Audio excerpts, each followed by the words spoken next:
पहिला पाऊस पडला खेडला. हा इथे हा काय केवढा मोठा पाऊस पडतोय. आता रस्त्याचं पण काम केले नाही ते काय सगळी वाट लागणार आहे काय. नमस्कार मंडळी, मी समीक्षा पिंपळकर. माझ्या ब्लॉगमध्ये आपलं स्वागत आहे. आज 23 एप्रिल 2026 गुरुवार. आता संध्याकाळचे 5 वाजले. पाऊस खूप पडत आहे इकडे खेडला, रत्नागिरी खेड. संध्याकाळी 4 वाजतापासून जे गडगडायला सुरुवात झालं, वारा वादळ, त्यानंतर हा पाऊस पडला. किती साचलं इकडे, रस्त्यावर पाणी साचलंय, भरपूर पडलेला आहे पाऊस. एकूण 23 एप्रिलला जर पाऊस पडला तर पुढे कसं व्हायचं. गरमीच खूप होती 2-3 दिवस. इकडे वातावरण खूप गरम झालं होतं.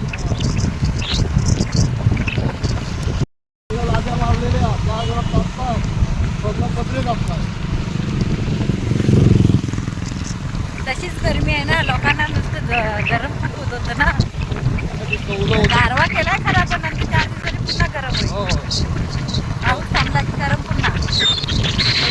बाहेर पडायला हा भैरवली फाटा आहे बघा. इथे पण तसा पाऊस भरपूर पडलेला आहे. खेडपासून ते प्रत्येक गावागावात पाऊस भरपूर पडलेला आहे. दुपारपासून तापमान खूप वाढलेलं होतं, घामाघूम व्हायला होत होतं. पण आता पाऊस पडल्यामुळे थोडासा थंडावा आहे. हे बघा आता वाळायला पण खूप निर्मळ झाले. रस्त्यावर पाणी साचले. बघा केवढा पाऊस पडला असेल, त्याचा आता अंदाज किती येतो. लोकांची लाकडं पण भिजली सगळी, अजून भरली नाहीत लोकांनी. मे महिन्यात लाकडं भरतात. आता पाऊस पडला भिजली त्यांची आता लाकडं.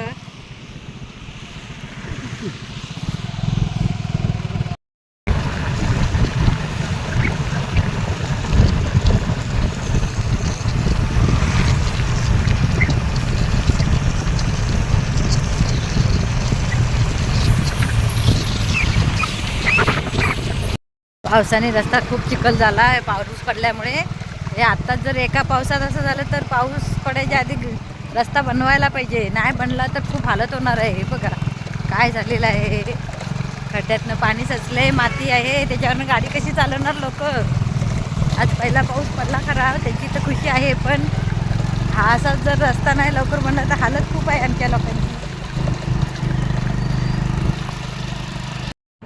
हा आमचा दस्तूर स्टॉप बघा. आता इथे पण कसा रस्ता आहे, सगळे खड्ड्यामध्ये पाणी साचले.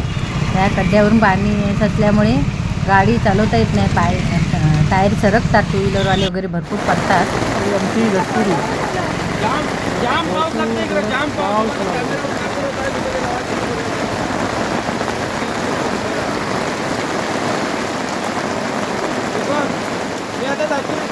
भाजीचं दुकान आहे समोर ना.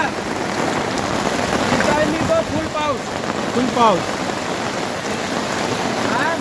एप्रिलच्या महिन्यामध्ये फुल पाऊस लागतोय. आता जर गाड्या आल्या ना इथं तर फसतील गाड्या. मध्ये आता गाड्या चालणार नाही 10 मिनिटांनी. इकडे एक साईडला ती टाकले नाही, आपला ग्रीड टाकले नाही, सगळी वाट लागली. खेडला गावागावात देवीची वाडी तिथे या गावागावातून गारे भरपूर प्रमाणे पडलेले आहेत. गारांचं जसं काही जणू पाऊसच पडलेला आहे. तर बघा हे गारे तर लोकांच्या अंगण्यापर्यंत आलेले आहेत. अवकाळी पावसाने भरपूर लोकांचं नुकसान झालेलं आहे. लाकडं भिजली, कुणाचं काय कोणाची घराची पत्रे उडून गेले. देवीची वाडी तर एकाच्या घराचे पत्रेच उडून गेले, कुणाची झाडं पडली.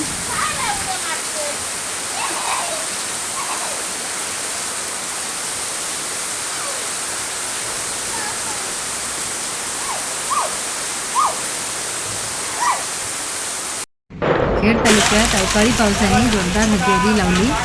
आधी गरमी खूप होती आणि त्याच्यात आता हे पाऊस पडला, त्यामुळे लोकांची तारांबळ खूप झालेली आहे. आणि गारांचा पाऊस आहे आणि वादळी वारा, विजांचा कडकडाट एकदम दमदार हजेरी लावून गेला.